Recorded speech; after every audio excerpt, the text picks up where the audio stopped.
About 10 days after 9/11, I went through the Pentagon and I saw Secretary Rumsfeld and Deputy Secretary Wolfowitz. I went downstairs just to say hello to some of the people on the Joint Staff who used to work for me, and one of the generals called me in. He said, "Sir, you got to come in. You got to come in and talk to me a second." I said, "Well, you're too busy." He said, "No." He says, "We've made the decision. We're going to war with Iraq." This was on or about the 20th of September. I said, "We're going to war with Iraq. Why?" He said, "I don't know." He said, "I guess they don't know what else to do."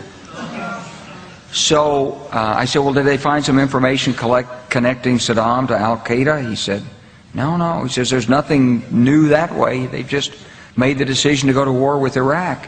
He said, "I guess it's like we don't know what to do about terrorists, but we've got a good military and we can take down governments." And he said, "I guess if the only tool you have is a hammer, every problem has to look like a nail."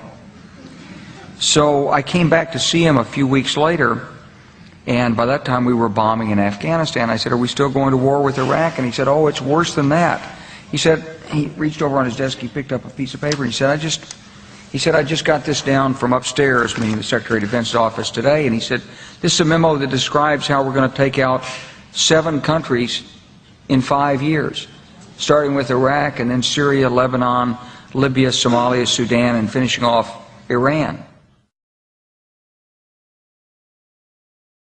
The truth is about the Middle East is, had there been no oil there, it would be like Africa. Nobody is threatening to intervene in Africa. The problem is the opposite. We keep asking for people to intervene and stop it. And there's no question that the presence of petroleum throughout the region has sparked great power involvement. Whether that was the specific motivation for the coup or not, I can't tell you, but there's always been this attitude that somehow we could intervene and use force in the region.